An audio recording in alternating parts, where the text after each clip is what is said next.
우리는 지난 12월 한 달 동안 기쁨을 주제로 하나님의 말씀을 함께 나누고 있습니다. 한 달 동안 나눈 말씀 중에서 단 한 가지만 우리가 기억해야 한다면, 세상 사람들은 욕구가 충족되는 것을 기쁨의 근거로 하지만 성경이 말하는 기쁨은 표면적인 욕구 충족이 아니라 인류의 진정한 근원적인 욕구인 하나님의 다스림을 경험하는 것, 그것을 통해서 경험하는 흡족한 마음이나 감정이라는 그런 가르침이었습니다. 그러므로 그리스도인의 기쁨은 그냥 감정이 고조되고 기분이 좋아지는 것으로 나타날 수 있지만 그보다 더 근본적이고 그 이상이어야 하겠습니다. 그리스도인의 기쁨의 근거인 하나님의 다스림은 하나님의 함께하심으로 나타납니다. 지난주에는 태초의 기쁨이 에덴 동산에서 하나님과 함께하는 것이었다면, 인간이 하나님과 함께하는 기쁨을 거부하고 자기중심적인 욕구를 추구함으로써 에덴 동산으로부터 추방당함으로 참된 기쁨을 잃어버리게 되었다는 것을 배웠습니다. 그런데 오늘 본문인 요한계시록 21장 3절 4절을 통해 우리는 하나님께서 인간의 타락으로 깨어진 세상을 완전히 회복하실 때 참된 기쁨이 영원히 회복되는 희망을 발견합니다. 그러므로 성경은 창세기로부터 요한계시록까지 참된 기쁨이 무엇이며 참된 기쁨을 잃어버린 이유는 무엇이고 그 결과가 얼마나 참혹하며 참된 기쁨을 하나님께서 어떻게 회복시켜 주시는가에 대한 이야기라고 할 수 있겠습니다. 그러므로 기쁨은 하나님이 우리와 함께 하시는 것을 경험하는 것입니다. 함께 마태복음 1장 23절 같이 읽어보겠습니다. 보아라, 동정녀가 잉태하여 아들을 낳을 것이니 그의 이름을 임마누엘이라고 할 것이다 하신 말씀을 이루려고 하신 것이다. 임마누엘은 번역하면 하나님이 우리와 함께 계시다는 뜻이다. 예수님의 오심, 임마누엘은 하나님이 우리와 함께 하심이라는 그런 비전이 실현된 것이었습니다. 임마누엘의 실현은 바로 그래서 하나님이 우리와 함께 하시다, 참된 기쁨의 회복을 의미합니다. 하나님은 우리와 함께 하시기 위해서 참된 기쁨을 잃어버린 우리들에게 기쁨을 다시 회복시켜 주시기 위해서 아들을 보내셨습니다. 그러므로 하나님의 나라는 하나님이 우리와 함께 하시는 나라이며 임마누엘의 나라이며 기쁨의 나라입니다. 임마누엘, 우리와 함께 하시는 하나님이신 예수님의 사역의 절정은 십자가와 부활이었습니다.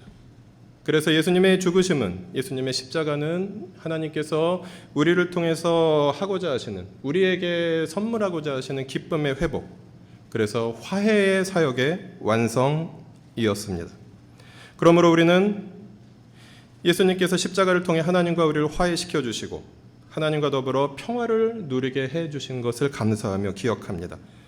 그리고 우리는 예수님의 십자가 아래에서 다시 하나님과 화해를 경험하게 되었고 믿음으로 그 나라에 들어가 그 하나님의 다스림을 받게 되었기 때문에 우리는 예수님을 통해서 성경이 말하는 참된 기쁨을 누릴 수 있게 되었습니다. 로마서 5장 1절에서 바울은 말합니다. 그러므로 우리는 믿음으로 의롭다 하심을 받았으므로 우리 주 예수 그리스도로 말미암아 하나님과 더불어 평화를 누리고 있습니다. 예수님의 십자가와 부활로 시작된 하나님의 나라의 회복은 예수님께서 다시 오시는 것으로 완성될 것입니다. 그러므로 우리는 예수님의 십자가 아래서 다시 시작된 하나님과의 화목으로 인해서 기뻐할 수 있게 됨과 동시에 예수님이 다시 오심으로 완성될 영원한 기쁨의 소망을 가진 존재로 이미 시작되었으나 아직 완성되지 않은 하나님 나라를, 아직 완성되지는 않았으나 이미 시작된 하나님의 나라를 이 땅에서 이 세상살이를 하는 가운데 미리 맛보며 미리 경험하며 미리 기뻐하며 살아갈 수 있는 존재가 되었습니다. 성경은 예수님이 다시 오셔서 영원한 하나님의 나라를 완전히 회복하실 때까지 우리의 기다림이 당연히 간절할 수밖에 없지만 지금도 우리는 하나님이 우리와 함께 하시는 것을 예수 그리스도 안에서 경험할 수 있기 때문에 그 간절한 기다림 속에서도 우리는 영원한 기쁨을 미리 맛보며 살아갈 수 있다고, 기뻐하며 살 수 있다고 증언하며 선포합니다. 우리는 어떻게 그렇다면 그 영원한 기쁨을 미리 맛보며 살아갈 수 있을까요? 우리는 어떻게 하나님과 함께할 수 있을까요? 우리는 성령을 통해서 하나님과 함께할 수 있다고 성경은 말합니다. 요한복음 14장에서 예수님은 제자들에게 내가 너희를 떠나는 것이 오히려 너희에게 유익하다. 아버지께서 너희에게 성령을 보내주실 것이기 때문이다. 성령을 통해서 아버지께서 너희와 영원히 함께하실 것이기 때문이다 라고 말씀하십니다. 요한복음 14장 16절 17절 같이 읽겠습니다. 내가 아버지께 구하겠다. 그리하면 아버지께서 다른 보혜사를 너희에게 보내셔서 영원히 너희와 함께 계시게 하실 것이다. 그는 진리의 영이시다. 세상은 그를 보지도 못하고 알지도 못하므로 그를 맞아들일 수가 없다. 그러나 너희는 그를 안다. 그것은 그가 너희와 함께 계시고 또 너희 안에 계실 것이기 때문이다. 그리고 요한복음 14장에서 예수님의 약속대로 사도행전 2장을 통해 하나님께서는 교회에 성령을 부어주신 사건을 기록하고 있습니다. 같이 읽어볼까요? 오순절이 되어서 그들은 모두 한 곳에 모여 있었다. 그때 갑자기 하늘에서 세찬 바람이 부는 듯한 소리가 나더니 그들이 앉아있는 온 집안을 가득 채웠다. 그리고 불길이 솟아오를 때 혓바닥처럼 갈라지는 것 같은 혀들이 그들에게 나타나더니 각 사람 위에 내려앉았다. 그들은 모두 성령으로 충만하게 되어서 성령이 시키시는 대로 각각 방언으로 말하기 시작하였다. 사도행전 2장의 오순절 성령 강림 사건으로 요한복음 14장에서 예수님께서 약속하신 그 약속은, 성령을 아버지께서 보내시겠다고 했던 그 약속은 성취되었습니다. 하나님께서는 성령을 통해서 지금도 우리와 함께하고 계시기 때문에 우리는 성령 안에서 하나님의 다스림을 경험하고 성령 안에서 하나님께서 주시는 참된 기쁨을 누리며 요한계시록 21장에서 사도 요한이 바라보고 있었던 그 영원한 기쁨의 회복을 아직 완전하지는 않지만 미리 맛보며 기뻐할 수 있는 존재가 되었습니다. 그런 의미에서 우리는, 이 시대를 살아가는 우리는 창세기 3장과 요한계시록 21장 사이 그 어딘가에 살고 있는 사람들인데, 더 정확하게는 사도행전 2장과 요한계시록 21장 사이 그 어딘가를 지나고 있는, 참된 기쁨이 깨어졌지만 예수님께서 그 참된 기쁨의 회복을 시작하셨고, 그리고 그 기쁨이 반드시 실현될 것이다라는 약속의 성취인 성령의 오심을 경험하며 성령과 동행하며 살아가고 있기 때문에 우리는 사도행전 2장과 그리고 그 나라의 영원한 회복인 요한계시록 21장 사이에 그 어딘가를 지나가고 있는 사람들입니다. 창세기 3장에서 온 인류는 참된 기쁨의 깨어짐을 경험했습니다. 그러나 예수님의 십자가와 부활로 그 기쁨은 회복되기 시작하였고, 그리고 예수를 그리스도로 받아들인 모든 우리들에게 하나님은 성령을 보내주셔서 지금도 하나님께서 우리와 함께 하시는 기쁨을 맛보며 살아가게 해주신 것입니다. 사도 바울은 예수님께서 죽으시고 부활 승천하시면서 보내주신 이 성령이야말로 영원한 기쁨이 회복될 것이다라는 약속의 증거요 보증이라고 고린도후서 1장과 에베소서 1장에서 편지하고 있습니다. 같이 읽어보겠습니다. 여러분도 그리스도 안에서 진리의 말씀 곧 여러분을 구원하는 복음을 듣고서 그리스도를 믿었으므로 약속하신 성령의 날인을 받았습니다. 이 성령은 하나님의 소유인 우리가 완전히 구원받을 때까지 우리의 상속의 담보이시며 우리로 하여금 하나님의 영광을 찬미하게 하십니다. 하나님께서는 또한 우리를 자기의 것이라는 표로 인을 치시고 그 보증으로 우리 마음에 성령을 주셨습니다. 지금도 크게 다르지 않지만 사도 바울이 살아가던 시대의 지중해 사회에서 도장을 찍는다는 것과 보증금을 건다는 것은 거래의 진정성과 확실성을 담보하는 증거였습니다. 도장을 찍고 보증금을 건 거래가 머지않아 실현되는 것에 대해서 의심할 여지가 없듯이, 우리가 성령을 받았다는 것은, 우리 마음속에 성령이 계시다는 것은 우리에게 참된 기쁨을 완전히 회복시켜 주시겠다고 하나님께서 보증금을 주신 것이다 라고 바울은 가르칩니다. 그 보증이 바로 성령이시다라는 것입니다. 그래서 우리가 하나님의 소유이며 우리가 믿음을 통해서 이미 구원받았고 지금도 구원을 받아가고 있으며 주님께서 다시 오시는 날에 이 구원이 완성될 것이고 우리는 그 영원한 구원을 받을 것이다라고 성령께서 우리들 한 사람 한 사람의 마음속에서 보증해 주신다는 말씀입니다. 그래서 우리는 성령 안에서 믿음으로 받은 구원의 기쁨을 누리며 살아가는 것이 너무도 당연합니다. 그런데 이 성령을 받은 사람들은 다른 형제자매들과 함께 공동체를 이루며 함께 살기 시작합니다. 하나님이 나와 함께 하심을 경험하는 사람들은 한 하나님을 주님이시요 한 하나님을 한 아버지라고 고백하는 사람들이기 때문에 주가 한 분이시고 아버지가 한 분이시니 우리는 모두 형제 자매일 수밖에 없습니다. 특별히 바울 서신이 기록될 당시에 유대인과 이방인의 갈등이 거의 원수지간이라고 말할 수 있을 정도로 심각했던 그 신약 성경 시대에 성경은 이 이방인과 유대인의 갈등도 성령을 통해서 성령께서 장벽을 허무시고 유대인과 이방인의 사이에 깊이 패인 원한과 상처를 메우시고 유대인도 이방인도 모두가 함께 교회라는 한 공동체 안에서 한 아버지께 하나가 되어서 나아가는 놀라운 발걸음을 걸어가게 하셨다라고 성경은 기록하고 있습니다. 에베소서 2장 18절 같이 읽어볼까요? 이는 그로 말미암아 우리 둘이 한 성령 안에서 아버지께 나아감을 얻게 하려 하심이라. 아멘. 그래서 성령을 통해 지금도 하나님이 나와 함께 하심을 우리는 경험하고 있는데 그렇다면 우리는 그 기쁨을 공동체 안에서 함께 누리게 되고 누리고 있습니다. 그리고 누려야 합니다. 이 성령 안에서 하나 된다는 것은 성령을 통해서만 경험되는 일이고 동시에 함께 성령을 받은 모든 성도가 함께 지켜야 하는 성령의 아름다운 선물입니다.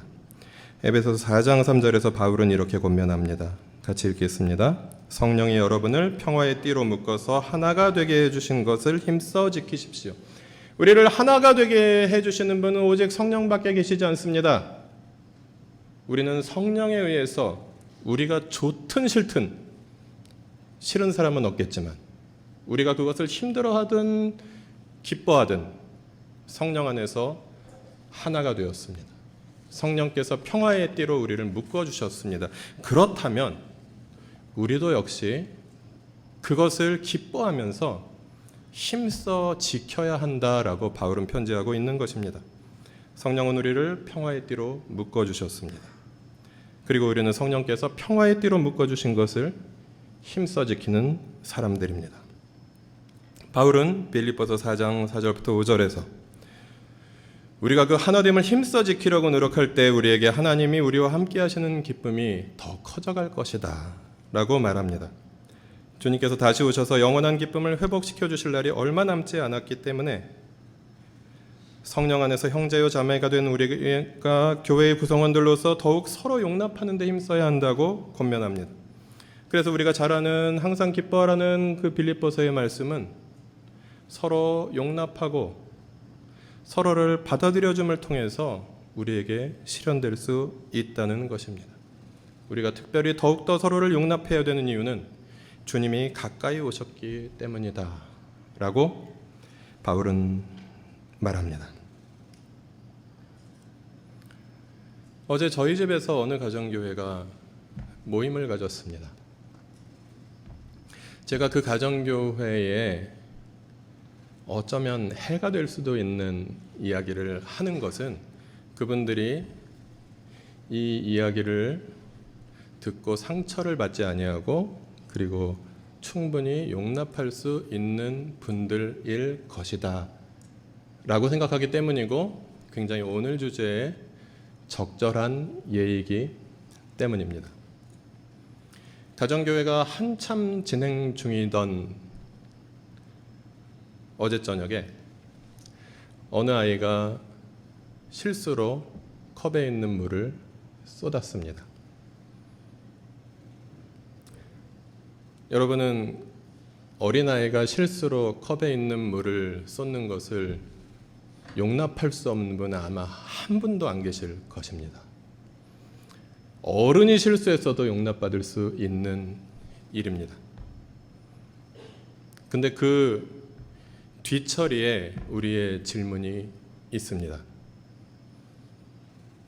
저희 집에 있는 부직포로 된 노란색 아주 저렴한 가격의 행주를 어느 가족이 가져와서 테이블도 닦고 바닥도 닦았습니다. 이것은 충분히 용납할 수 있는 일이지만 어떤 분들에게는 충분히 용납할 수 없는 일일 수도 있습니다. 여러분은 어떠신가요? 행주는 행주고 걸레는 걸레입니까? 아니면 행주도 걸레가 될 수 있고 걸레도 행주가 될 수 있습니까? 이것은 다름입니까? 틀림입니까? 어느 가정교회에서는 제가 충청도 사람이냐 서울 사람이냐를 가지고 짧은 논쟁이 있었다고 합니다. 저희 부모님은 충청도 사람이고 저는 서울 사람인데 충청도에서도 행주는 행주고 걸레는 걸레고 서울에서도 제가 서울 변두리 출신이기는 하지만 서울에서도 행주는 행주고 걸레는 걸레입니다. 엄밀하게 말하면 틀렸다고 볼 수도 있는 행동입니다. 이 문제를 우리는 이런 문제가 너무 자주 일어나는 우리들의 일상생활 속에서 서로의 다름이라는 것은 그리고 이것이 다름인지 틀림인지 애매모호한 상황을 어떻게 감당해 갈 수 있을지 함께 질문을 던져볼 수 있으면 좋겠습니다. 이런 상황 속에서 우리는 두 가지로 반응할 수 있습니다. 한 가지는 어떻게 인간이 행주로 마룻바닥을 닦을 수 있어? 라고 분노할 수 있습니다. 하지만 다르게 생각하면 행주가 한 장 줄어든 대신 걸레가 한 장 늘어났으니 그것도 예쁜 노란색 걸레가 한 장 늘어났으니 얼마나 감사한 일이냐 라고 받아들일 수도 있지 않을까요? 저는 어느 쪽이었을 것 같습니까, 여러분? 분명히 제가 보기엔 틀렸습니다. 하지만 행주 한 장이 뭐라고 그걸 가지고 틀림을 지적하고 그걸 가지고 문제를 삼아야 하겠습니까? 다름을 용납하지 못하면 행주 한 장을 가지고도 교회가 분열될 수 있습니다. 그러나 다름을 용납할 수 있다면 행주 한 장 때문에 형제를 정죄하지 않을 수 있습니다. 감사할 수 있고 그럴 때 우리는 기뻐할 수 있습니다. 성령이 우리에게 주시는 기쁨은 그저 저절로 신비롭게 갑자기 기분이 좋아지는 그런 기쁨도 물론 있겠지만 우리가 다름을 용납할 때 우리가 미움을 포기하고 정죄하는 것을 포기하고 그리고 행주 한 장 가지고 용서를 운운하는 것은 조금 어폐가 있긴 하지만 용서를 선택하고 용납을 선택할 때 하나님께서는 우리에게 기쁨을 허락해 주실 것입니다. 저는 누군가에게 종북이라고 손가락질하는 그런 이 사회의 풍조를 굉장히 싫어합니다. 오늘 통일을 위해서 기도도 하긴 했지만 남한 사회를 살아가는 이 자본주의 사회 속에서 살아가는 그 어느 누구가 북한을 추종하고 싶어 하겠습니까? 그런데 우리가 잘못하면 사상적으로는 북한을 추종하지 않지만 실천적으로는 북한을 추종할 수 있을 때가 있습니다. 예를 들어서 목사 자리를 아들에게 물려주는 것, 최고 지도자의 자리를 아들에게 물려주는 것, 이것은 사상적으로는 종북이 아닐지 몰라도 실천적으로는 종북입니다. 근데 그런 일은 대형 교회에서만 일어나는 일이기 때문에 우리한테 큰 문제는 아닐 수 있습니다. 그러나 획일성을 강요하는 것. 요즘 어떤 드라마에 북한 이야기가 나오고 그것을 재미있게 보는 분들도 몇 분 계신 것 같은데 아마 저뿐인가 봅니다. 혹시 불시착 뭐 이런,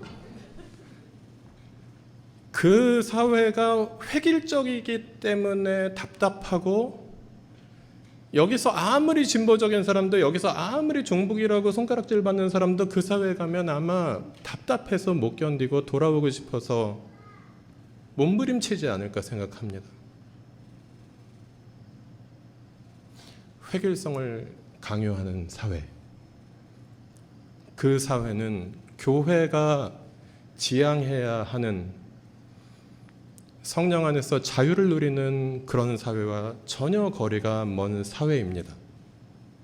물론 북한에 대해서 너무 만들어진 이미지 때문에 우리가 나쁜 이미지만 가지고 있기 때문에 그렇게 보일 수도 있긴 하겠지만, 적어도 우리는 그렇게 만들어진 북한의 이미지와 다양성을 인정하지 않고 획일성을 강요하는 교회의 이미지는 비슷할 수 있다라는 그런 경각심은 가질 수 있었으면 좋겠습니다.